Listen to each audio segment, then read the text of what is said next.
Good afternoon, good evening, good morning, salam. Welcome to MACFEST 2025, to one of our last events this year. This is a special one with a wonderful team of two ladies. You might remember them from last year and the year before, Yvonne and Shadab. And so first, say hello to us in the chat. We're saying hello from France, UK, Canada. Just say hello. Hello from France, hello from Stockport, hello from New York, wherever you are. And then if you have any questions or thoughts you'd like to share with us, also put them in the chat for us. We will pick them all, and we will answer, we'll try to answer all your questions. So you can either put them in the chat or in the Q&A portal for us.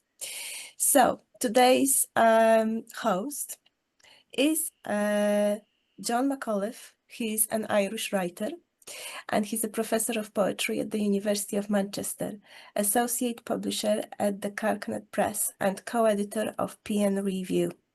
His 7 books from the Gallery Press include The Way In, joint winner of the 2016 Michael Hartnett Award for the Best Collection, the Kabul Olympics from 2020, which was a Times Literary Supplement and Irish Times Book of the Year, and the Guardian Book of the Month, a selected poems published in the UK and Ireland in 2022, and in the US by the Wake Forest Press in 2023, and the last October, a new collection, National Theatre. He also directs the University of Manchester's platform for interdisciplinary research, Creative Manchester, and is a trustee for Manchester's UNESCO City of Literature. Okay, over to you, John. Welcome. Thanks so much, Katerina, and welcome to everybody to this event, wherever you're joining from us and whatever time zone you're in. As Katerina said, I'm John McAuliffe. I'm a poet and a professor of poetry at the University of Manchester. And we have always loved working with Kezra Shiraz and her amazing team at MACFEST. Every year, they put together the most wonderful program of events. And these always seem to me to be events which are grounded in Kezra's very distinctive emphasis on the arts in relation to hospitality and to welcome. Virtues she often talks about in relation to how we read and how we eat together, which believe in the value of books, of poetry and art and ideas to change the world for the better. When Kezra approached me about this event, I immediately thought there could be few better ways to encapsulate MACFEST virtues than an event where we have two distinguished speakers talking from experience about poetry, about food, about ecology and poetics, Shadab Zeest Hashmi and Yvonne Maffei. As an Irish writer, I have been long aware of the centrality of poetry and food in our culture, in the cultural event with music and poetry, and at the feast, places where a community comes together, a space where it can think for itself and encounter other worlds. And I'm very excited to learn more from Yvonne and Shadab about their work in this area. The structure of the event is going to be that I'm going to introduce the two speakers briefly, and I could go on at much greater length because they're so distinguished. First Shadab, and then Yvonne will present on their recent books. And they've got brilliant slideshows of images that you're going to be able to see as they speak as well. They're going to speak for about 30 minutes each, and then we're going to have time for a Q&A at the end. And as Katerina said, please do pop your comments and your questions and thoughts that you have into the chat. So, our first speaker, and I'm going to introduce Shadab and Yvonne together. Our first speaker, Shadab Zeest Hashmi, is the winner of numerous awards and distinctions for her poetry and for her essays. Her books include 2 poetry collections and a volume of essays and poetry titled Ghazal Cosmopolitan, a highly praised book about poetic form. Comb, her latest book, is a lyric memoir which was selected as the best hybrid book of 2019 by Sable Press. Her poetry has been featured in festivals, including Seeds of Peace in Portland, and in museum exhibits, such as the Victorian Radicals in Birmingham here in the UK, and at literary events in Lahore, Istanbul, Grenada, Bishkek, Seattle and Chicago. Shadab's latest work, published over the past few years as poem sequence and essays that you can find in leading journals, is centred on the history of the Silk Road, which seems to me to be an eternally fascinating subject. And the first book in her Silk Road trilogy is something we were going to get to look out for early next year. It will be coming from Kaya Press. After Shadab speaks, we're going to hear from Yvonne Maffei. Yvonne is an internationally recognized author, culinary educator, and writer. She is a halal economy expert and an olive oil entrepreneur, which is the first time I've said that in my introduction to an event, and I have introduced many events over the years. Yvonne is a passionate, independent researcher of the Mediterranean diet and lifestyle on global food and nutrition security. She is the founder of the first website on halal food and cooking, which you can find at myhalalkitchen.com. And I think we're going to be popping that into the chat for you to look at as well. And her mission is to make global cuisine halal and to advocate for culinary and cultural diplomacy. Her books include My Halal Kitchen and Summer Ramadan Cooking. And she's also the founder of the Halal Culinary School. She's joining us from Vancouver, BC, Canada today. So with that, I'm going to hand over to Shadab first. So Shadab Zeest Hashmi, welcome. Thank you so much, John. It's such an honor to be with you and with Yvonne. We've shared many panels together. It's always been very enriching and wonderful. Thank you to the MACFEST team, to Kesra and Katarzyna. Good morning, good afternoon, good evening to you all. So any conversation about food and the environment right now is incomplete without acknowledging the genocide and the ecocide in Gaza right now. And I'm going to repeat what my Palestinian poet friend Dima Shahabi says. Palestine is in our hearts, in our eyes, and on our shoulders. And with that, I'd like to begin. There are two things that I'm going to say before we begin the slideshow. The first thing is that in Muslim practice, daily practice, we interact with the environment so much, we may not even be aware of it. So when we pray 5 times a day, we use water for ablutions to wash ourselves and be ready for prayer. When we fast, we pray, we go without food and water. And then when we break our fast with the prayer of gratitude to God, the giver of nourishment. For Hajj, when we go for Hajj, there's a very special ritual in Hajj that is a reenactment of our mother, Abraham's wife, Hagar, who ran 7 times to look for water for her baby who was hungry and thirsty.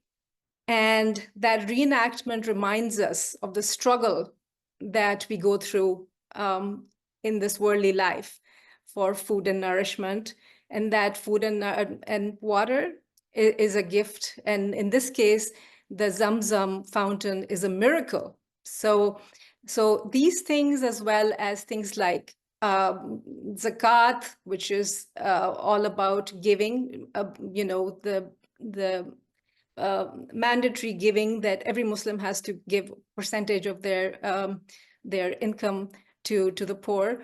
So generosity, sharing, hospitality, recognizing that the resources that we have here in this life, in this world, are to be shared. They need to be distributed equally. So that's at the center of environmental awareness. So the second thing that I'm going to say is that the word ayat, which refers to a Quranic verse, means symbol or sign, which is in the domain of poetics. So poetry, poetics, and even storytelling, that uses symbols. The idea is to convey a message, to communicate certain things that cannot be communicated through conventional language. So I'm going to talk about symbology, and I just wanted to make that connection that what is central to the Quran, the word ayat, verse, Quranic verse, actually means a symbol or sign which needs to be decoded. So in order to get to the next level. And the idea behind that is reflection. So the Quran mentions again and again that whatever we see or experience on earth in this earthly life is there so that we can think deeper, we can reflect. Okay, so let's begin the slideshow. Tom.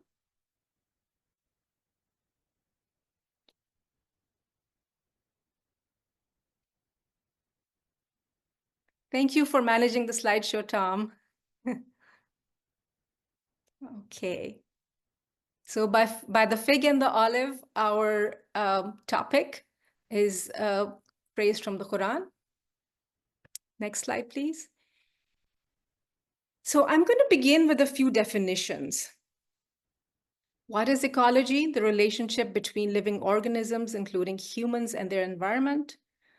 How am I defining poetics? It's not just poetry, but also literary devices that are very much part of storytelling and very much at the heart of all learning, all kinds of learning, whether it's sacred or secular, but certainly in all sacred traditions, storytelling, narrations are used, as is the case in the Quran and Sunnah as well. So poetics is a tool for understanding concepts via literary devices such as simile, parable, metaphor, sound patterns. These devices build a referential framework and aid memory. So ecopoetics, an aesthetic approach to understanding the complex matrix of interactions between living things and our relationship with the earth, the climate, etc. And my presentation focuses on the eco-poetic language used in the Islamic tradition to teach the importance of environmental stewardship and the art of coexistence in the widest possible sense. I draw from the sacred texts as well as literature inspired by the Islamic tradition. Okay, next slide, please. Thank you. So ethos of ecology in the Quran. So the Quran begins with praise of God, the source and sustainer of all the worlds. Alameen, which means worlds, may include beings of all kinds, animals, plants, rocks, from colonies of microorganisms to mammoths that roam the earth, from galaxies to marine habitats, to the realms of the unseen, such as the jinn, all communities imaginable. So the Prophet, peace be upon him, is known as Rahmatul lil Alameen, mercy to all the worlds. So note the plural here, that it's not just the world that we can we know through our senses. You know, human beings have microorganisms inside of us. And so we are multiplicities, we carry multiplicities literally as well, but also the unseen, the jinn. So when we, for instance, when we offer prayer, every time, the 5 times prayer, we say salam to the angels on both sides. And the unseen is very much part of our consciousness. So we have to be aware that there are beings that we don't necessarily perceive through our senses, but they exist and we coexist with them. We are only part of this whole cosmos. We're only one part of it. And that consciousness is very important. It's very humbling, and it reminds us of our duty to and our relationships with all of these beings. So human beings are called the Khalifa or vicegerents of the earth, entrusted with stewardship. The Quran discusses specific beings and their communities in relation to one another and to humans. The relational quality between living beings is emphasized by the fact that many surahs are named after animals, big and small, mentioned as single entities or as communities. Al-Baqarah, the cow, Al-An'am, the grazing livestock, An-Nahl, the bee, An-Naml, the ant, Al-Ankabut, the spider, Adiyat, the racers, referring to horses, Al-Fil, the elephant, and many more. So besides these, a variety of animals are mentioned with their unique attributes: pigs, a fly, camel, lion, snake, crow, fish, quail, moth, wolf, frog, locust, mule, dog, lice, goat, and others. Distinctive attributes of each being have a function and ultimately serve a sacred purpose, an important one being a contribution to our understanding of existence. Similarly, trees, fruits, herbs, flowers, and gems are mentioned as examples of earthly blessings to be used, cultivated, enjoyed, and shared, being careful not to exceed limits. And some examples of the plants are fig and the olive, pomegranate and grape, mentioned in Surah At-Tin and Ar-Rahman and others. Okay. Thank you. So examples of ecological gifts mentioned in the Quran and Sunnah. So trees offer food, lumber for shelter, filter for clean air, beauty, shade, fuel as kindling. And there are verses that remind us of these gifts and how to use them. Trees as ecosystems supporting a diverse array of flora and fauna, a symbol of God's power and wisdom as the creator and sustainer of life in various interdependent communities. Trees and symbology. Symbology is an important aspect of poetics. Trees are mentioned as symbols, so we learn to make them a part of our reflection. The Quran describes Jannah as a garden paradise filled with all kinds of trees. So this is just as a sign to appreciate and be grateful for the trees that we experience in our life here, our worldly life. So as far as symbology goes, there is a verse in Surah Luqman that states, if all the trees on earth were pens and the ocean were ink, refilled by 7 other oceans, the words of Allah would not be exhausted.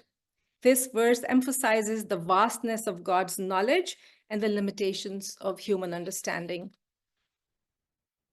Okay, so stewardship.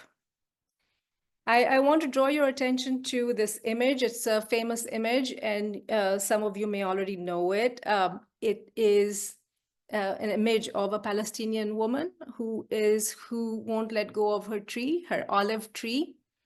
There's a very historic and deep connection, emotional connection between the Palestinian people and their olive trees. And a soldier was, these orchards have been burnt over the past decades and of the occupation. And so this image is a very moving image. It's a historic image. And it's iconic of the destruction that happens, the ecocide that happens as something like, something like a genocide, which is going on, ongoing genocide right now, side by side with that. They're really the same thing. Ecocide and genocide are really the same thing. We are inhabitants of the earth, and everything that grows coexists. We exist because of the nourishment that we get from our cultivation and the gifts of the earth. So stewardship, Islam's emphasis on conservation, protection, cleaning, and upkeep, and continued contribution. So we're asked to continue to contribute to planting, to looking after the plants, the animals, all kinds of resources. All kinds of resources are a sort of responsibility. So we have to make sure that we keep adding, not just taking, but also adding. So there's a hadith that says, do not waste water even if you are performing wudu or ablution on the bank of a fast-flowing river. Generating resources that benefit a whole ecosystem, such as planting trees, that's a very important part of being Muslim. Planting trees is regarded as sadaqatul jariyah, ongoing charity. The one who plants trees will be rewarded for as long as any living being benefits from it. And there's a hadith that says, there's nothing amongst the Muslims who plant a tree or sows seeds, and then a bird or a person or an animal eats from it, but is regarded as a charitable gift for him. This is in Sahih Bukhari. And as you know, that when the Prophet, peace be upon him, when he conquered Makkah, he had fought against and won a war with people who had driven him out of Makkah. So there was bitter enmity with those people, with the people of Makkah. But when he returned, and as a victor, he asked his people not to touch, not to damage even a leaf or an animal, a leaf, or harm anyone that was not ready to fight, unarmed people. So the honoring of life in all its forms is at the center of our tradition. Next slide, please. So I'm going to say a little bit about the animals in the Quran. Now, this material that I'm drawing from, there's a lot of material, and I had to really limit myself talking about these things that are mentioned in the Quran and Sunnah. So animals in the sacred tradition, as you know, that and there are many animals that are mentioned in different contexts, both in the Quran and the Sunnah. And kindness to animals and recognizing how how we use them and how important, honoring their existence. It's an honoring of their existence, how they how they support our lives, whether it's for transportation like horses and camels, or as food, or as so all of that, it has to be recognized and honored. There's also a spiritual connection between beings, and this becomes very important when we talk about Sufism and Sufi poetry, that what's at the center of Sufi poetry is that we're all one. There's only one divine power, and since he's created all of creation, we're all sort of in a fellowship, and we all praise the one. So spiritual connection between beings, all creation praises God and is interconnected as servants of the Creator.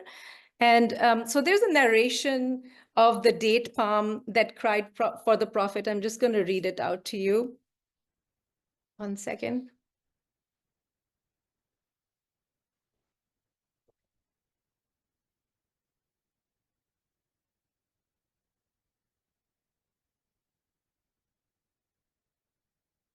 So the narration of the Prophet, peace be upon him, and the tree, there was a date palm on which the Prophet would lean while making his Friday address in the mosque. When the people of Medina decided to build a pulpit in its place, and he proceeded towards the pulpit for the sermon, the date palm cried like a child. So the Prophet descended the pulpit and embraced it while it continued mourning like a child being quietened. And this idea is that the date palm was very sad that the Prophet no longer leaned on it as he made the sermon, because the words of the revelation and the prayer would be a soothing thing for the tree. Okay, so Quranic narratives that include animals, the dog among the Ashab-e Kahf, or the companions of the cave, Khitmir. So this is an animal that's named, has been mentioned by name. So there were 7 companions of the cave. This is a narration that's there in Christian texts as well. And I'm going to tell you the story, this narration, because I also have a poem about it. And I also want to talk about the image that you see. What you see is a chimney piece, and this chimney piece is in the Victoria and Albert Museum in London. It's one of my favorite artifacts. The names of the 7 sleepers of the cave are written in Arabic on this chimney piece, and it also names the dog that accompanied these 7 sleepers. And I'll quickly tell you the story. Many of you already know the story of the Ashab-e-Kahf, or the companions of the cave. The story is that there were these young men and of Roman origin, and they believed in the one God, and in faith. They wanted to follow what was then the Christian tradition, which Muslims believe that for Muslims there's only one tradition, and so that tradition was the true tradition, or is the true tradition, and a dog was part of that group of people who were believers. So it goes to show that animals can be rightly guided as well. And so these people were persecuted by the Romans because because it was not the right faith to have. And so they were protected by or being overcome by this great sleep and in a cave, and they are said to have slept for nearly 300 years. And when they woke up, the times of persecution were over, and they could return to their life as believers. So this is the story of the cave. And so yes, the animal that's mentioned is a dog, and the dog's name was Khitmir.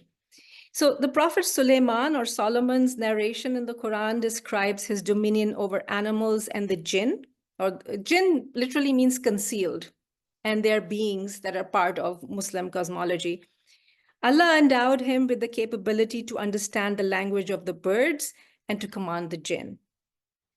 So this is an important tradition, not only because it's an important part of Quranic, not only is it part of the Quranic narrations, but also symbology, because later, these the narration of Solomon became part of literature, Sufi literature. One of the best known Sufi works is a work by Attar, Fariduddin Attar, the Sufi poet, called The Confluence of the Birds, or The Conference of the Birds. It makes use of the idea of birds being messengers from God, or birds somehow representing the spirit, and having the ability to speak.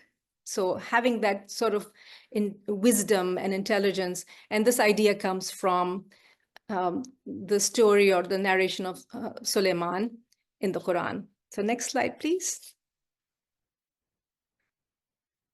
And so ecology in the Muslim tradition. So we are now going to talk about, we're transitioning from the topic of ecology to poetics. And we're going to talk about what aesthetics might mean in this context. And we're also going to talk about, things that are not really aesthetics, but they're part of poetics. Ecology in the Muslim tradition, hadith, there's a hadith that says God is beautiful and he loves beauty. And the language of beauty is essentially a spiritual language. And there was a tradition that the Sufis observed. Whenever they discussed the Quran, they would place a rose as a bookmark. And so this is not only to remind ourselves of the connection between the natural world and the word of God, the revelation, because the revelation also reveals so much about our surroundings, about our existence, about our coexistence on plants and everything. Here, I would like to add something that I missed when I was talking about daily Islamic practice.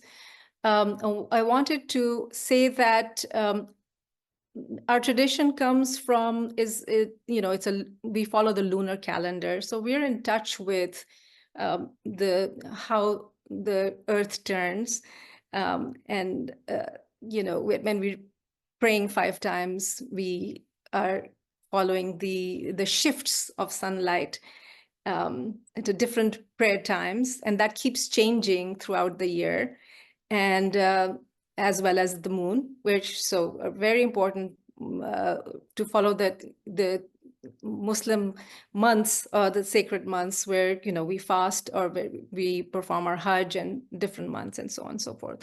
So just as a reminder that there are small things that are important. Even a mosquito is mentioned in the Quran, for instance, but also the large things, the cosmic changes, the turning of the sun, the moon, the turning of the moon, and the turning of the earth, so on and so forth. So Islam is al-Din al-Fitra, which literally means the way of nature, divine principles that govern and are reflected in aesthetic principles, such as balance and diversity, symbology, mystery, individuation, mimesis, multiplicity, interrelation, and subtlety.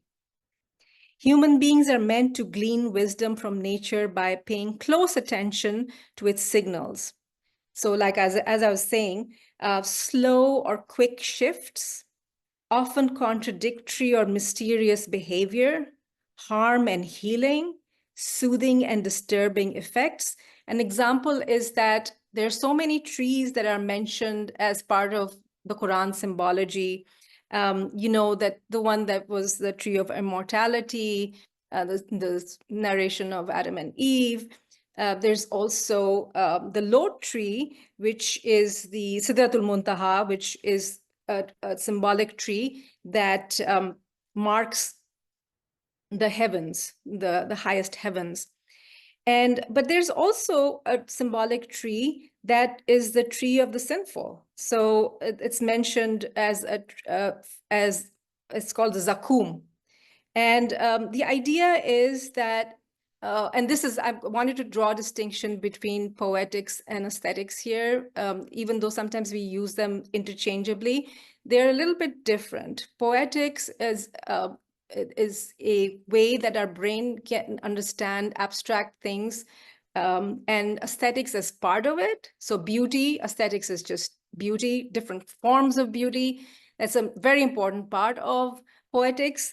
But there's also this idea of analogous thinking, like how can you understand one thing in terms of a completely different thing? And that is what we're talking about when we're talking about poetics, and through storytelling and through poetry and different kinds of devices such as metaphor and rhetoric, simile, and all those things. We come to an understanding of these different things: slow or quick shifts, contradictory or mysterious behavior. It could be animals, it could be plants, it could be ourselves. And then harm and healing. Again, we have harm and healing. We experience harm and healing from plants and animals and natural beings in our environment. And these are also symbolic. They become symbolic of human nature, for instance, as well. So then colors, shapes, sounds, scents, and the relationships between these elements we draw from nature for our arts. So this is true about arts other than poetry as well. These are the perceptions that we are bridged to via our senses. So we can perceive forms, and forms are very important in the arts. And where do we learn to make arts? We learn that from nature. It's our human nature as well to want to create. And it's also it's also an expression. This is how we communicate with each other. This is how we communicate with God. This is how we create things that will be passed on, or with the intention to pass them on culturally through cultural memory. And here I'd like to say that there is a verse in the Quran that says we have given human beings an excellent form, that we have created the human in an excellent form. And the connection between the earth and humanity or humankind is that human beings come from earth, they're made from earth. Earth is mentioned 461 times in the Quran.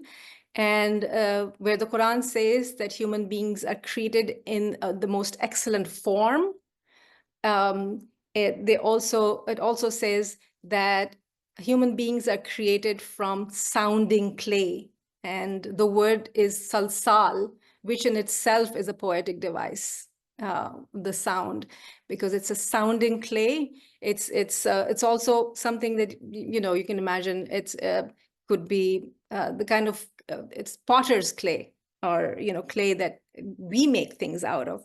So in the Quran, the example that's used is very much a material that we use, and it's part of our experience. So next slide, please. Shadab, we will run out of time because you need to read as well. So if you can. Okay, hurry up. Okay, thank you for reminding me. How much time do I have, roughly? Roughly 3-4 more minutes. Remember, you have to read poetry as well. Yeah. So how many more minutes? 3-4 minutes. 3-4 minutes. We did say 30 minutes. It's Oh, gone. all right. Okay, then we'll rush through this because I do have a few more slides. So this is Poetics. You see, I'm just going to go through just the mechanics, and I was going to go talk about divine principles. So symbology, balance, subtlety, wisdom beyond appearances, mystery, parable, phonosemantics, like zalzala, waswasa, salsal, those words in the Quran, rhetoric, clarity, beauty of the senses and the spirit. All right, I'm going to skip paradox and harmony. And I'll also have to skip this. Could you go to the next slide, please? So we can just look at the images. And the next one. So this is Maulana Rumi. And I'm just going to read the first few lines. He says, I died as a mineral and became a plant. I died as a plant and became animal. I died as animal and I was human. Why should I fear? When was I less by dying? And then he uses these different kinds of animals as symbols, snakes, donkeys, for different ways of explaining how the ego goes against us and comes between us and our understanding of the divine. Could you go to the next slide, please? All right. And so Sheikh Sadi, I was going to share a parable, but that's fine. And then Iqbal and Hafiz. So I'm just going to end this by saying that the garden is a very important metaphor for Sufi poetry. And there's so many other metaphors, but it's a central metaphor for Sufi poetry, because here's where all these symbols come together and they teach us about ourselves and our relationship, all kinds of relationships with the divine and with the world. Can you go on to the next one? So this is a picture in Medina. This is Hazrat Salman Farsi's garden. And this is where the Prophet himself planted 300 date palms. I'm with Anna Gade here. And I wanted you guys to know that she's one of the best known environmental, Muslim environmentalism experts. And so please, if you're interested in this topic, please find her books, find her work. She's doing some very exciting work about contemporary studies of ecology and in the context of Islam. Okay, so my presentation is over, and I'm just going to read a few poems. And the first poem I'm going to read is based on this narration that I just related, The Sleepers of the Cave. Brotherhood of dog and human and rock, a sigh, a susurrus, a glint of morning sun, lines each being from another. One carries a sack of cognates, abacus, eloquent love, one a simple, unshakable devotion, one a mineral promise of shelter. Sleep is waiting in the cave, a mother made of air molecule and dew, ant hills, seed bursting with scent, mellifluous clock of seasons. For 300 years, the faithful will murmur their maker's name to dull the blades of empire, a curtain of sleep between them and a truth-choking age, a history in salt crystal inscribed on the slow heartbeats of the sleepers, saying how once faith stretched end to end of the cave and the earth shaped a secret cradle. And this next poem I'm going to read, there's some footnotes, and here's that image that I showed you earlier. So the precious oil produced by a Palestinian olive tree has been referred to as the most political food in the world, BBC. And so then there's other things about starvation. So here's the Israeli government's use of starvation as a weapon of war has proven deadly for the children of Gaza. And children are so dehydrated that their tear glands don't produce tears. And maternity kits for Palestinian mothers are banned. And Surah Maryam, or the chapter of Mary, has some of the most beautiful verses of the Quran and are commonly recited for expectant mothers before childbirth. So here's my poem. It's called Birth. Her arms around a lone olive tree with such assured love, she could be its child or mother, or a speckled warbler skirting the breath of foliage with song. If the olive trees knew the hands that planted them, their oil would become tears. You say, Darvish, look, babies are crying without tears, even water now banned in your motherland. Beneath the mother's feet, paradise.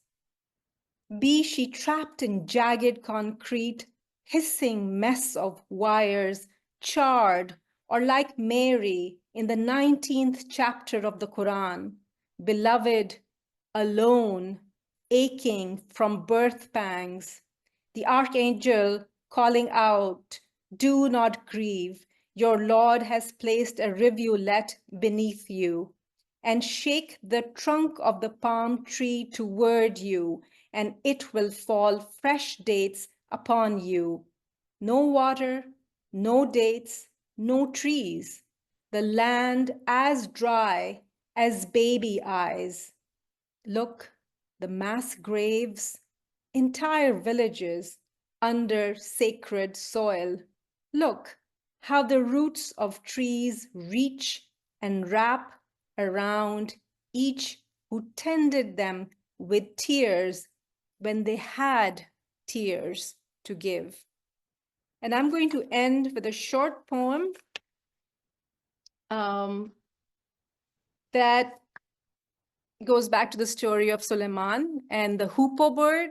Hoopoe is the messenger between lovers and also the divine, because the bridge is always the divine, and the final destination is always the divine. Love poem carried by the hoopoe, its shadow curling, crossing Milky Ways, lunar cuts, craters, ice, and oceans of dust. For us shorebirds with no fine crest or velvet flight, just the formula of love in veins exact ratios between each other's wingtips, trills, intuiting light in fractions and wind's directions. We fly low and long, turn for joys folded with aches in proportion, turn seasons from burnt nests to gold leaf pages, our poem in the mythic talons above. Thank you. Thanks so much, Shadab, and really wonderful to hear those poems. I think we're going to hand over to Yvonne now, who's going to reflect on her work today. So Yvonne, please welcome again.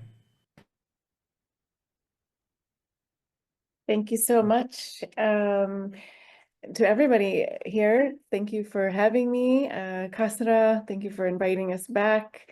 Katarina, organizing, Tom, John. It's an honor to be at MACFEST once again, presenting with dear Shadab. That was an amazing, beautiful, eloquent presentation, and I hope to create a nice segue into the topic of the Muslim culinary tradition. So I will first share my presentation here. I think we've been able to do that. It says the screen sharing is paused. I'm going to resume it. Oh, there we go. Can everybody see it? Yes. Yes? Okay, wonderful. I'm going to focus on the Muslim culinary tradition where ecology and poetics meet, a sacred, ethical, and aesthetic way of nourishing. And just, okay. So first, I'd like to focus on food as a sacred practice in Islam. And I just want to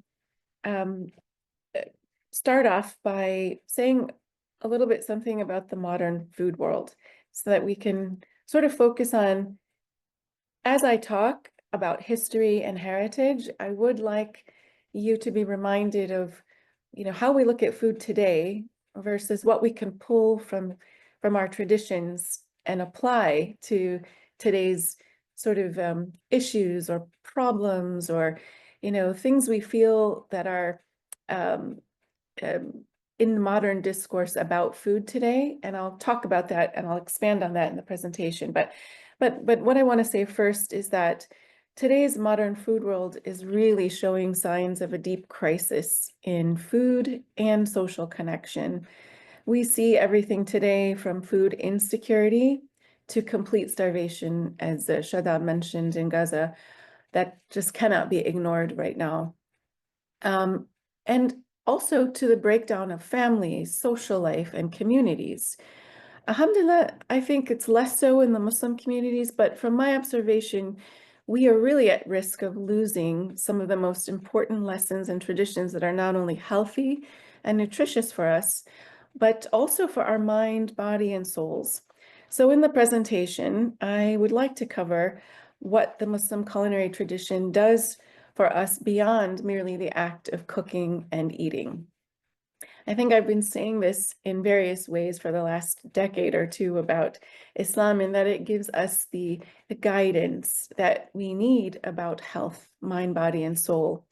If you look at terms today like gut health, zero waste lifestyle, eco-friendly packaging, or minimalism, or the UN's SDGs, sustainability, ethical consumption, climate change, grounding, mindful living, all of these terms actually have been addressed in the Islamic culinary tradition. So part of the modern discourse on food that mentions all of this are sort of things I'm going to weave in and out of today's discourse, because I feel there's so much we can take from this and apply today in our daily lives as well.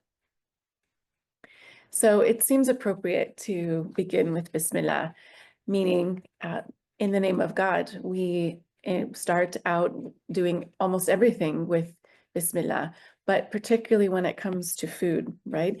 Before putting a morsel of food in your mouth, Bismillah, Bismillah ar-Rahman ar-Rahim, in the name of God, the most merciful.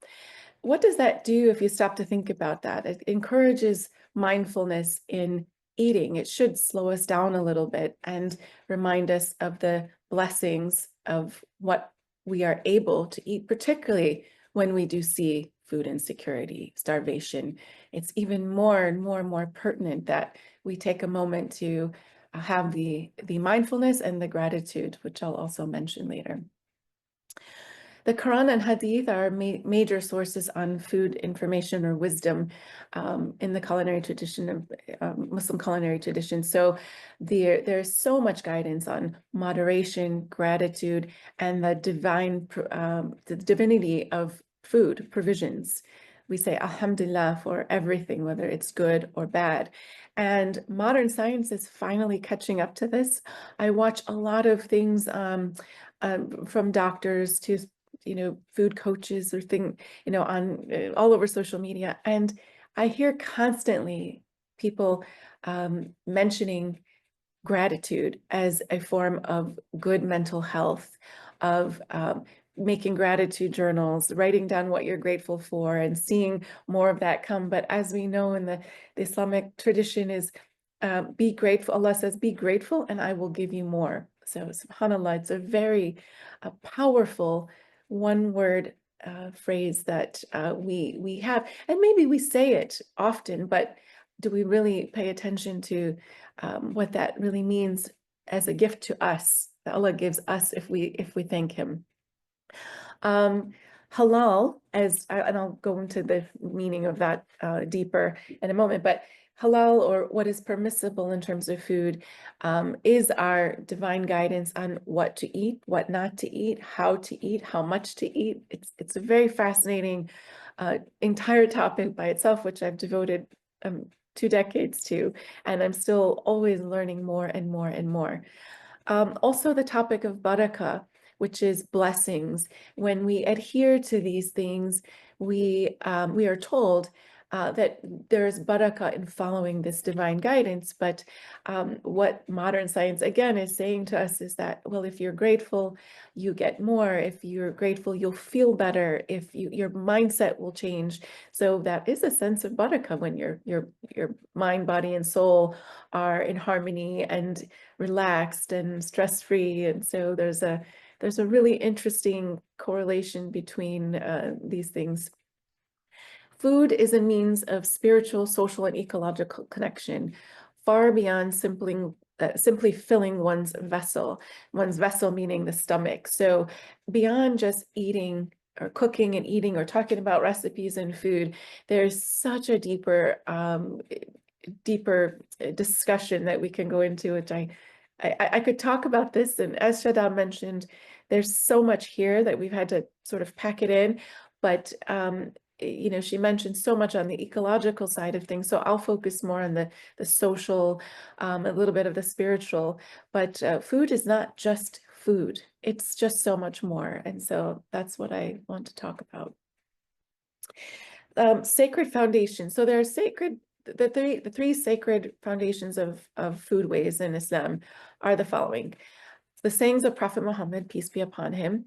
So the hadith on food, gratitude, and simplicity. I couldn't possibly go over all of those today, and I'll just try to sprinkle them in here.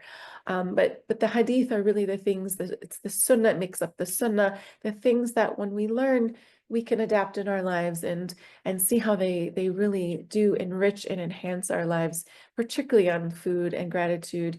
And simplicity is an entire topic that can be explored for how it benefits our lives, and I'll try to mention a few of those ways.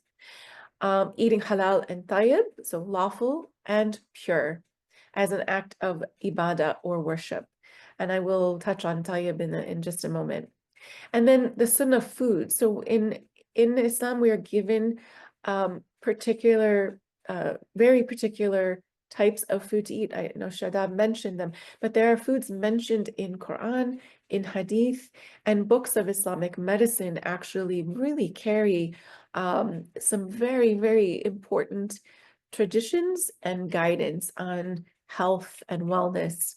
And that has become part of our Muslim culinary heritage, forming the foundation of Islamic medicine, but transferring into recipes that were carried into empire's kitchens, for example, the Sultan's kitchen, and I'll try to talk about that in just a moment, referring to the Ottoman Empire. Important things that are mentioned in Quran: eat and drink, but do not waste. Surely he does not like the wasteful. That's from Surah Al-Araf. And this is so apropos for right now in the modern world. What do we hear them so much about right now? Zero waste, food, the millions and millions of pounds of food waste that happens in every country.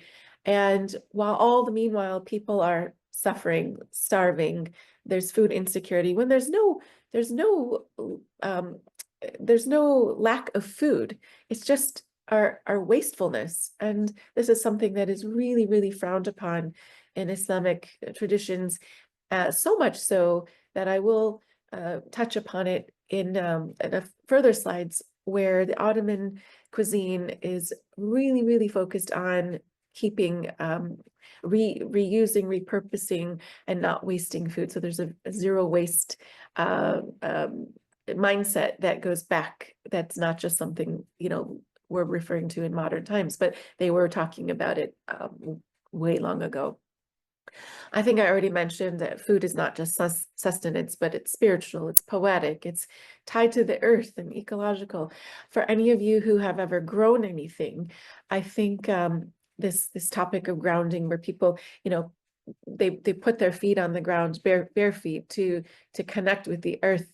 We do that in prayer, for example. We can even pray outside on the grass, but growing your own food, touching the dirt, the soil, the plants with your hands is a different experience than bringing it home from the grocery store, opening up a plastic packaging and then eating it. And studies there are now very interesting studies coming out about our connection between actually doing things with our hands and having things done for us, and how disconnected we become to our food and our cooking and our experience of digestion, even when we're really, really far removed from our food. So it's really fascinating that these ancient traditions are being talked about so much. I've never seen it in the past 2 decades. This is the first time I'm really seeing all of these things being talked about at once, and it's fabulous. Also, food as a gift to be used as nourishment for the body and soul. I think one of the surahs in Quran that touched me the most when I first started reading Arabic and learning Quran is Surah Rahman. Which of the favors of your Lord will you deny? That is repeated throughout this surah. Which of the favors of your Lord will you deny? And if you're familiar with this surah, there's a mention of plants and herbs and these things that Allah gives us. And now we can, when I look at modern medicinal cooking or food as medicine that's being talked about so much, it's really a lot of the herbs that are power teas and drinks and cooking supplements, and put rosemary in your food, or drink certain plants that will help you lower your blood pressure. This is just becoming much more part of our consciousness today, but he's telling us in Surah Rahman, so it's amazing. And Islamic foodways, as you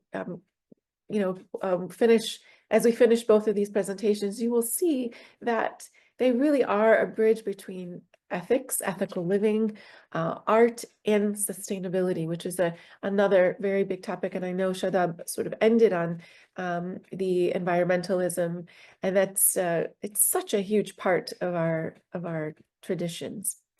So I'll touch here on halal, tayyib, and ecological ethics. So I only included this short piece of Rumi. I don't know much about poetry. Obviously, I left that all to Shadab, but I found this particular quote to be interesting, and I'm only going to pull it out in terms of purity in food. But he says, pure food is like a seed. Its fruit's pure thought, and it's a sea, while thought's the jewel sought. I'm not very good at deducing anything poetic, but I think the part about pure food is like a seed. It's fruits, pure thought, is there's a relationship between tayyib, which means wholesomeness or purity in food, and purity in mind, body, and soul. And the way I like to explain this is that you are what you eat eats. And what I hear often today in modern discourse is that all about clean eating. Well, you should know what's in your food. Transparency in food is very important. Avoid processed things, avoid things with ingredients you can't pronounce and things like that. But we have this in our tradition, this halal, what is lawful, and tayyib. Allah says, eat what is halal and what is tayyib. So eat what is lawful and what is pure. He says that in Surah Baqarah. And so do we really pay attention to this? This requires mindfulness, consciousness, conscious eating, conscious sourcing, conscious living. Do you know what you eat eats? This is a really important concept. When we talk about, the meat that we eat, for example, have the animals been raised in a way that is biologically appropriate? Are they eating what is biologically appropriate for them? Because if not, then it's a dhulm or an oppression on them. It makes them sick, it harms them. And that harm is transferred to us in ways we might not see, but it does catch up with us. And so I think this is a topic that I could talk about for hours, but these are things that are just, they're mentioned, and we have to sort of dive in a little bit more, but this is truly mindful living if we do that. And also the topic of health starts in the gut, because we have some hadith that talk about our stomachs. So the core principles of the Muslim culinary tradition are halal and tayyib, and balance and moderation, avoiding excess and waste. And so that also is in how we eat, what we eat. I'm just going to kind of go a little faster, because I think if I don't, we'll be up against time. So traditional dietary practices are rooted in prophetic examples. So we can look at the sunnah foods, which there are many, but I like to focus on dates, black seeds with honey. There's a hadith about eating black seeds with honey daily. And as some of you probably already know, black seeds are mentioned as Rasulullah Sallallahu Alaihi Wasallam mentions black seed as a cure for everything except death. And I can't tell you how many times I see it in the last year or so where doctors and scientists are talking about black seed as a cure for, well, they can't really say a cure, but they talk about it as fighting diseases, cancers, and they're doing research. There are studies coming out on its effectiveness. So it's something that we shouldn't take lightly at all, to follow these things. Pomegranate seeds. Each pomegranate seed is said to be a seed of Jannah. So that's also in one of the hadiths. Vinegar, barley in the form of a prophetic recipe, which I'll talk about. Milk. And a lot of that milk, I believe, was in tradition, camel milk. Lamb as the red meat, a preferred red meat of Rasulullah Sallallahu Alaihi Wasallam. Lamb over beef or chicken and other things. So interesting. Melons, citrus, olive oil. We can't have a discussion of prophetic foods without olive oil. There is a hadith that says, I think I mentioned it in the next slide, eat it and anoint yourselves with it. And recently I had a discussion with somebody who was having a knee pain. And I jokingly said, just rub olive oil on it, because that's in my Italian tradition. We put olive oil on everything. And friends of mine who grew up in the Mediterranean or have Mediterranean culture say, oh, we did the same thing. We put it on this and put it on that. And nobody really had a scientific reason to do that, but now studies are coming out about its anti-inflammatory effects. So very interesting. Bread, also known as tarid, and animal fats were part of sunnah foods. So there's so many recipes in the prophetic traditions of where animal fat was used. Now, science again is catching up to these things where animal fats are not considered bad. Of course, depending on how the animal was raised and sacrificed. So that's a very important part. And then there's prophetic recipes in Islamic medicine, a lot of which is long lost, I will say.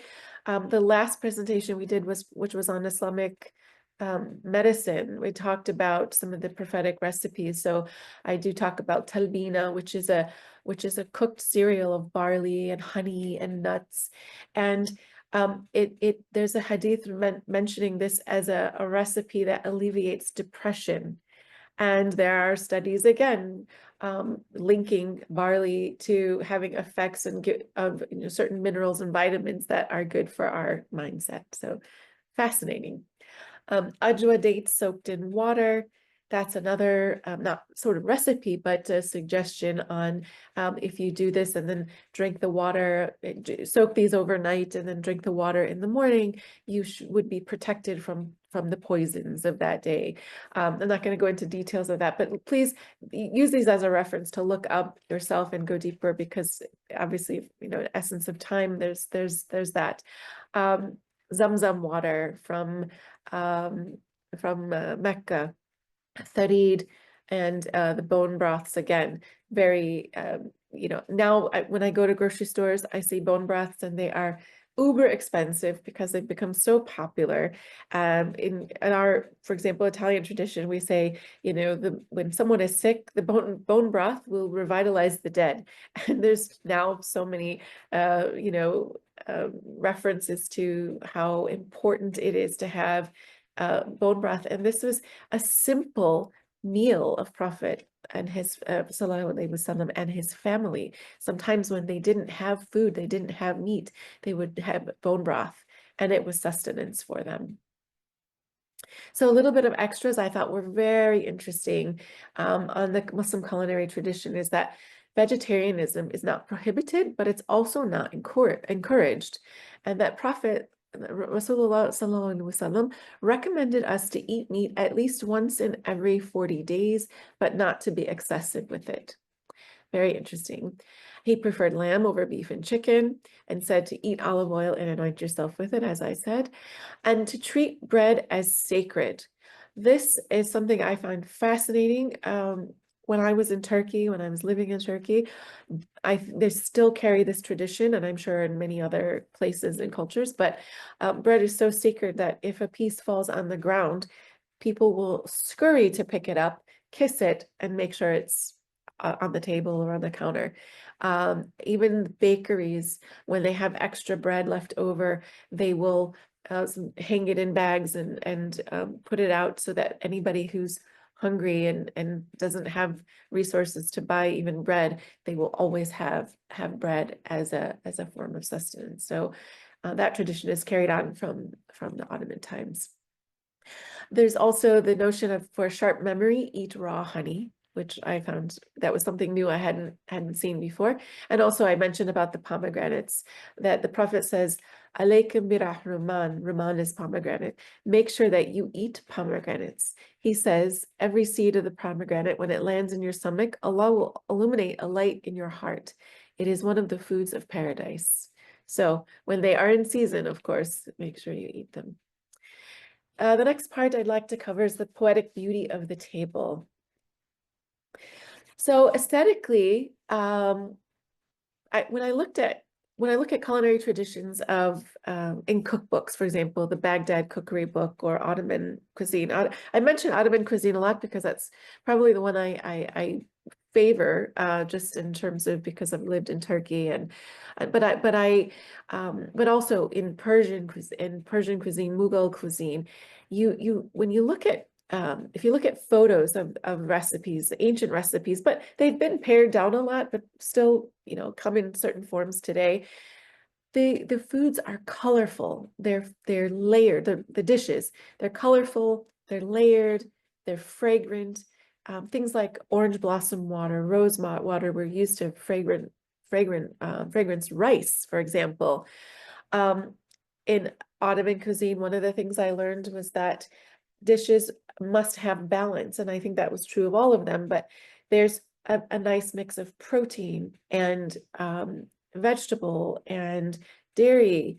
So they knew how to balance. The chefs knew how to balance, but they knew how to balance, and they took from the prophetic medicine to create dishes that were based on seasonality, of course, but also if there was anybody who had a certain ailment, they knew how to prepare dishes in ways and with the foods that would try to alleviate their medical conditions. And so there was a connection between medical and culinary. And so that food as medicine was sort of part of tradition. And that is something there are courses now on food as medicine. I actually took one, and I was thinking completely about this, that we actually have this in our tradition. And it is something I think that, everybody should know to be healthy. And as Shadab said in her presentation, Allah loves beauty. And this is, of course, something I had to include as well, because beauty is a spiritual principle in Islam. But what better way to show that than in our food? And when you look at art in the Islamic world, as Shadab showed us many beautiful photos, the art and architecture that Muslims created throughout time are still mesmerizing us. The colors, the geometric patterns, the architects were geniuses in that sense. And chefs are really architects of food. And if you think about it, chefs build art on a plate, right? And I'm not talking about the Michelin star restaurants. I'm talking about, your home cooking. This picture that I have here is of the dish called Imam Bialde, or the Imam Fainted. And this is not only beautiful and aesthetically pleasing, but it's also very poetic. And that was very common for a lot of the culinary dishes that you can find in these medieval and ancient cookbooks of the Islamic world.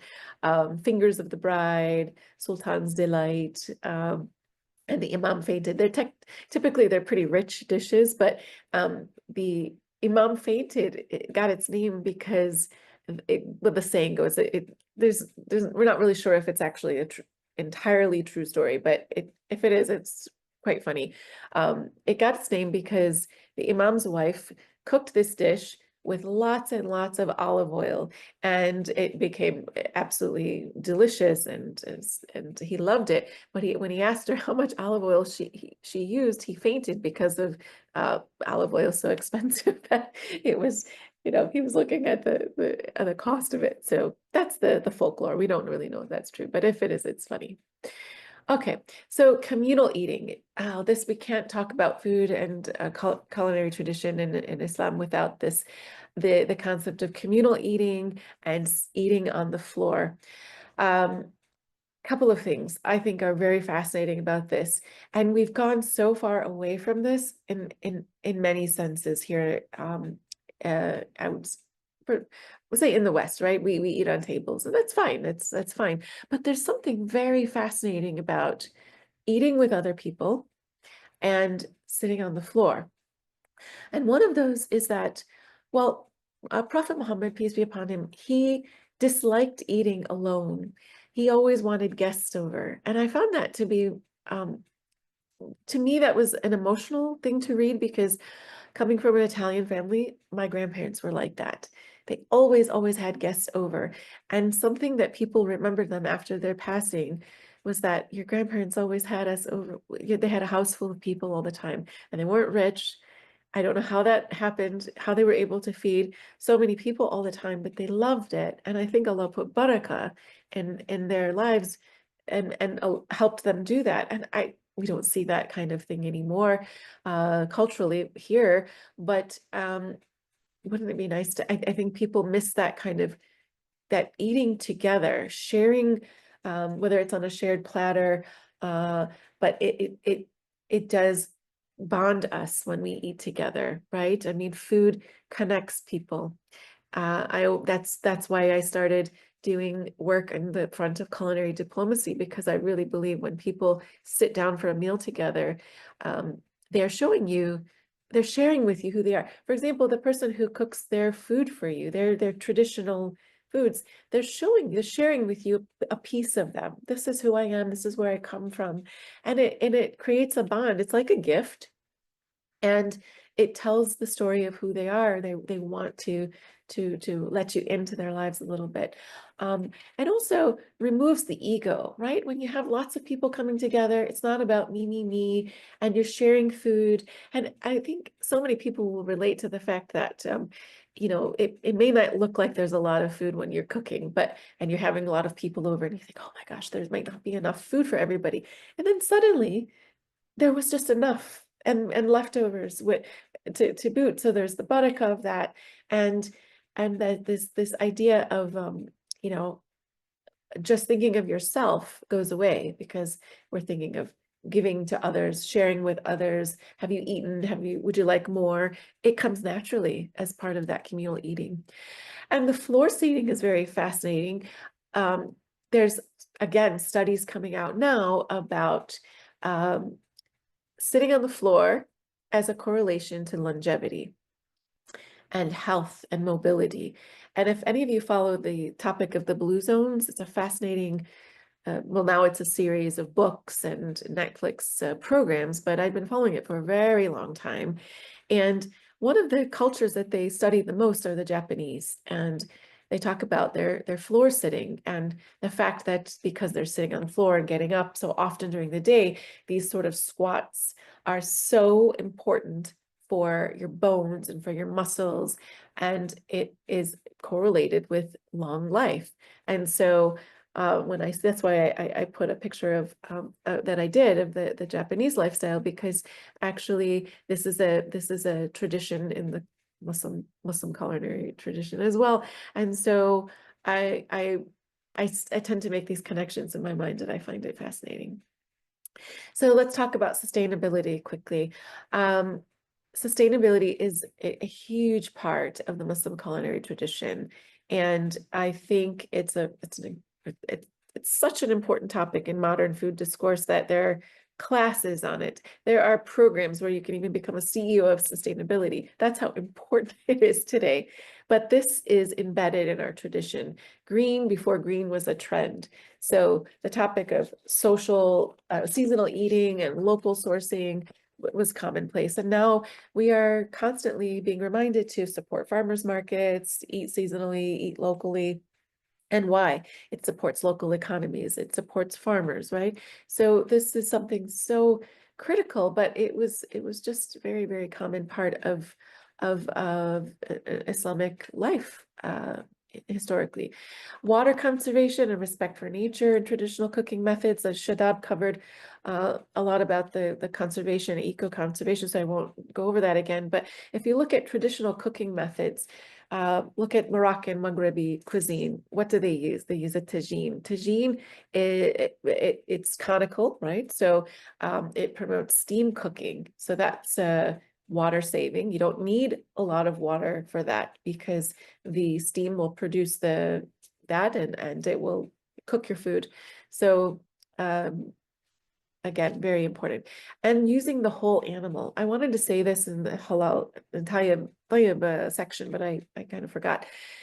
Using the whole animal is part of sustainability and conservation, because when you think about why an animal is sacrificed, the sacrifice is something we can talk about for a very long time, and I won't get into that. But I will say, when the animal is sacrificed in Islam, it is meant for our nourishment, right? It is an absolute shame to waste any part of that animal.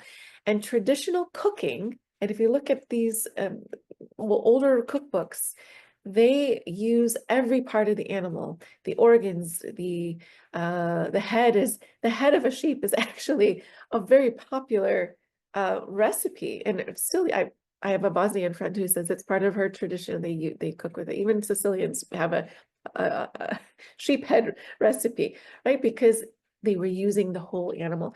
You know, of course, all the other things, you know, the fur and things like that. But when I first witnessed a sacrifice the first time, I vowed to myself that, wow, what this animal just gave he gave its life for us, I don't think I could ever forgive myself for wasting the meat ever again, because that is a healthy animal that's giving us the nourishment we need to go on with our life, to worship our Lord, and so on and so forth. And so this whole animal cooking is something that is becoming really popular in culinary circuits today, and I'm actually really glad, because we can't afford to just snub certain parts of the animal anymore. You know, these are things that are actually very healthy for us. Again, a whole nother topic, but subhanAllah, the barakah of not wasting is really what we need to look at.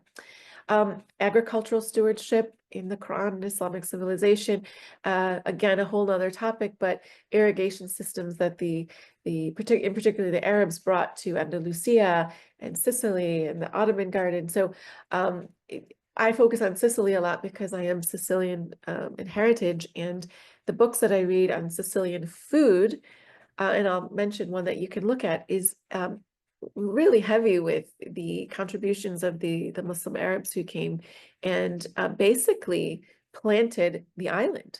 It was and brought in fruits and olives and date palms, but they made this very dry island plantable because of their irrigation systems that they brought to the island. So that's a whole other topic, and it's a really interesting one. And then the zero waste concept, which I will talk about right here.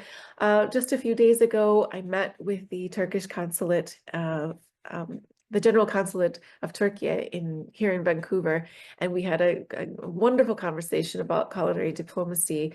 And he showed me this book about Turkish cuisine. Turk mutfa means Turkish kitchen, and they have it in English and in Turkish. But what's really interesting is that the First Lady, Emine Erdogan, the wife of President Erdogan, she is a really big proponent of zero waste cooking. And what she's doing here is brilliant, because she's pulling in the culinary traditions of zero waste cooking and eating from the Ottoman traditions. And so it's giving the people a way to see their whole traditions in a whole new light, and to sort of reemerge and to appreciate once again that this very modern concept has solutions rooted in ancient tradition. And this is a book I would recommend if you're interested in Sicilian food, and because it's not just recipes. This is an American author, Mary Taylor Samedi, who's lived in Sicily for a very long time, and she really, really brings in the Islamic influence in Sicily, and in terms of the food, in terms of the agriculture. And I just won't do it justice in these 2 seconds to talk about it. But if you're interested in culinary history, this is a fantastic book, and it has some great recipes too. So quickly, I'll just talk about the last part, which is hospitality and social harmony. I think when a lot of people think of the Muslim world, they think of hospitality, right? And we think of Turkish coffee, Turkish teas, or Arabic kahwa, or chai. And that's so fantastic, because over coffee and tea and these things, we get to know each other. And I always said that one of the sounds of Turkey for me was the thing that will always remind me of Turkey, and where I know that I've landed in Turkey, is when I start to hear the little clink of the spoon on the tea glass, and it just makes me happy, because I know people are sitting and enjoying a cup of tea, usually with somebody else. So hospitality, or in Arabic, diafa, is an ethical and spiritual practice. And the reason I want to just touch on this in terms of the modern world we live in is that in our really rushed lives, what I feel is really missing is not only eating together, but sort of just making the time to sit at the table together. Families who eat together, there's the saying, families who pray together stay together. But I also think it's the eating together. It's this unification. It's welcoming and honoring guests is an act. It truly is an act of devotion, right? It's respect for others. We must showcase our adab, or our manners. In Islam, we've been advised, eat what is closest to you on the platter. So if there's a big platter of rice, eat what is closest to you and eat with your hands. And that's a sunnah, but of course, clean hands. And I just read yesterday, which I found it fascinating that I even just found it, what is that now science is saying that there are some certain things on certain bacteria on your fingertips that are healthful and beneficial when you touch it with your food. I can share that with you if whoever's interested in it, but I didn't have time to go into it deeper, but I thought, I never thought I would see that in modern discourse, and somebody had researched it, but it's well worth looking into if you're interested in that.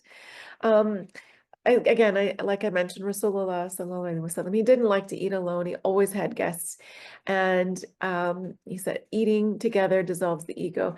I have to include this Italian proverb because I feel like it might be pulled in from Muslim tradition. I don't know, but we say it a lot, and it's "a tavola non si invecchia," which means at the table you don't get old. Take that, translate it in your mind to how you will, but I feel like it could mean, eating together keeps us young, it keeps us happy, it keeps us mentally connected and mentally alive, right? When we chatting, talking, sharing, there's just so much that can be gained from it. And this ritual of serving others before yourself, again, putting others before yourself, removing the ego is a fantastic thing. We don't even realize it's happening to us when we keep guests. And also the communal iftar. This is a powerful, powerful thing that I've been seeing lately in recent years, particularly with scenes of Gaza. I have to mention that because I feel despite any tragedies and things that are happening, getting together at iftar is it is an act of social justice, and it is an act of dignity in the sense that you come together no matter how much you have, how little or how much. Everyone I talk to loves Ramadan. Why do we love Ramadan? It's not just about the food. Yes, it is. We look forward to traditional foods, but I think it's this rhythm, this expectation. We know that at a certain time we're going to be together, no matter what happens in your day, no matter what's going on in your world. You're going to come together. You're going to be with people, hopefully, and it's sort of a defiance of this rushed life or things that keep you away from what is truly important. We make an effort, and I feel like that's why a lot of us are very sad when Ramadan is over, of course, for many other reasons, but this is one of the things that I think we glean from it so much that that we take with us in our hearts and our minds when Ramadan happens. I'm not going to go over this because I think Shadab already talked about the poetry, and culinary storytelling is just one thing I'll mention briefly, that if you want to dive into more about food and poetry and recipes, look at some of the older cookbooks that I'm going to show you in the slides, because in a lot of the old cookery books you will find poetic language around food and poetry about the food, which I find really entertaining, to say the least. I'm just going to skip over this because, okay, green halal is a thing that's sort of happening now. I think eco-friendly halal, these kinds of things. It's something that I'm happy to see that we are focusing on a lot, and we can certainly take from all this information we're talking about today and hopefully bring it forward to the present day and into the future. I think it must be said that there's an importance that should be placed on diaspora kitchens, meaning people who are forced from their homes to move to different countries. I think we need to really look at and respect the need for those communities to bring their food to the community, because it's emotional and it preserves taste. it preserves tradition, and it reminds us of where we all come from. And so I think that's a whole other topic that can be dived into, but in your communities, this is something I think that is a gem in all of our communities. So let's keep that and as something of a gem that we should grow for people who are in diaspora. And then the last, I can share this slide with this presentation with whoever wants it, but I have a list of recommended reading, and I also have a book coming out called Fitna in Food. So that's going to focus on sort of the problematic things in the modern food world, and taking these culinary traditions and how we can solve and adapt to do better. These are some of the books I mentioned. More mention of books. Anybody wants this, I can show them. Some books that cover Andalusian gastronomy. And then there are just two closing thoughts here I have. The Muslim culinary tradition is a living embodiment of Islamic ecology and poetics. Let us return to intentional, ethical, and beautiful practices that nourish our bodies, community, and planet. And lastly, this is what I'd like to say. Let's elevate the eating experience as an art form. This does not mean excess. It is mindfulness. It is quality over quantity. It is living artfully, paying attention to beauty and detail, which Allah loves. It is preserving culinary heritage. It is self-respect and going outside of ourselves to respect others and to respect and honor our elders. Let's give the poets something to write about again. And that's it. Thank you so much, Yvonne, and really, really great to hear you speaking so eloquently today. You know, we're here in Manchester today, and I suppose what you're saying, especially about those diasporic kitchens, you know, it's a city with 150 languages spoken every day in the city, and it's just a really important part of the changing kind of city region here. And I know there's so much interest in net zero in relation to zero waste, and that those communities are really thinking about with the city here. So it's very, very timely to hear, you know, what you're saying. And as well, I think to hear how those wonderful images got turned into poems, Shadab, and very affecting how that image, especially the image of the woman and the tree and the olive oil and the dehydration and its effects, how you got that across so powerfully in the poem. We have just maybe time for one question, and there's a really terrific question in the chat, which I think speaks to both of what you said, and it's from Hanan. And Hanan asks, does poetry or storytelling around dishes, whether it's Sicilian or any of the other cuisines you talked about, Yvonne, serve as a spiritual bridge between cultures and then between cultures and the divine? And Shadab, I hope you don't mind me going to you first about what poetry does in terms of that kind of cross-cultural and that also kind of elevated discourse as well.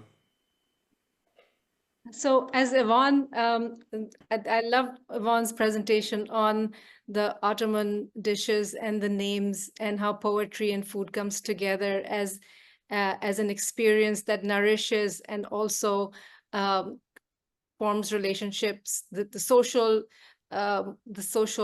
milieu, the social moment, the cultural moment. There's humor in that. There's an expression of love and concern and care. So Yvonne has mentioned, in this one, you mentioned it very briefly, but in the our earlier session, you mentioned this dish that is part of the prophetic tradition that was created for grieving people, for people who were going through grief, if you know, a loved one's passing or something, and this particular dish was supposed to bring comfort.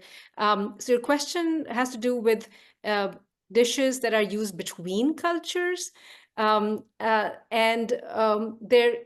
think the tradition of bread making, in my book, Baker of Tarifa and the Andalusi history, I talk about how there used to be these communal ovens and people used to, so I have poems about how, you know, of course they come from my imagination based on history, that the communal ovens were there and people, so the Abrahamic people would have their own recipes of bread and they would make them in the same ovens. The idea being, the convivencia between the Abrahamic people being reflected in the actual bread they made and shared together. I don't know about any specific dishes that are shared between cultures, but it is the month of Muharram, and it's in the Islamic tradition, and especially in the Shia tradition, food is one of the ways that sharing of food between families, between neighbors and larger communities, hundreds and thousands of people. So the feeding of people is a tradition, and you feed strangers. So you don't have to be Shia or Sunni or whatever, or part of your culture. It's definitely a South Asian tradition of cooking food in large numbers, and there are specific recipes that there are sherbets, beverages that are their specific recipes. I think one has milk. It's sort of milk and I don't know what else, cardamom or honey, and then there's also halim and specific things, and they're used on specific days of Muharram because each one commemorates something different. But I'll let Yvonne answer the question more fully, I think. Well, I don't know if I'm answering the question properly here, but I'll give it a try. Shadab, you mentioned paradox and harmony. And I think that that is really interesting because on the plate, in the culinary tradition, I see paradox, sweet and sour, and harmony, which is this balance of flavors and healthy ingredients, let's say. So one of the things that is the most common paradox in the culinary tradition is the sweet and sour. And the way I see it traveling is we see sort of first instances of that in Persian cuisine, and this use of vinegar with savory and what I know personally is one of the most famous Sicilian dishes is a caponata, which is fried eggplants mixed with vegetables like tomatoes, and it's vinegary and sweet with sugar, and it's a fantastically favorite dish. You will see it in every Sicilian cookbook, and it was brought from the Arab tradition. So I see it as the culinary traditions have traveled and evolved into very local creations, and that's what makes this work so fascinating to me, and why I never have enough time to talk about it, because there's just so much beauty in every region we see, well, now we have borders with countries, but every cookbook that I pick up from a different country has similar but unique ways of creating kind of the things on the same foundation. So these chefs who are architects of food have really done this most fabulous job of being individual in their application, but at the same time just honoring this idea of paradox and harmony. It's a great answer from both of you, and I think it's a really good note to finish with, that sense of paradox and harmony, to have had two such brilliant and different voices bringing. I think Hanan has mentioned, your knowledge, your very kind of different sets of knowledge, and the way that you're drawing on it and making it so available to us and to everybody who's been listening to you and who will be listening to this in the future. So I'm going to hand over to Katerina now, and I'm sure I'm going to speak for everybody here thanks to Yvonne and thanks to Shadab, and there are links in the chat as well if you want to look at Shadab's books and at Yvonne's website as well, where you'll find a whole wealth of ways that you'll be able to engage with her. So thanks everybody, and thanks Yvonne and Shadab. A pleasure hosting you. Thank you so much. Thank you so much, John. Thank you. Thank you, ladies. Thank you, John. What a wonderful presentation. We had such an amazing comments from the public. For example, wow, such a lot to take in. That's from Polly Bentley. I am glad to find my approach to food aligns so closely with what you have said. Amazing. Thank you so much again. And just very quickly before we go, today we've got still 2 online events coming up. Saturday, 5th of July, we have fashion, and then Sunday, 6th of July, the historic art of Palestinian embroidery. So please, as usual, the tickets are on Eventbrite. These events are free. And then after that, we've got a tour, MACFEST Heritage Tour to Cambridge Mosque. And then in October, we've got MACFEST Heritage Tour to Albania. Thank you so much again for today. And I hope to see you on the 5th and 6th of July. Thank you.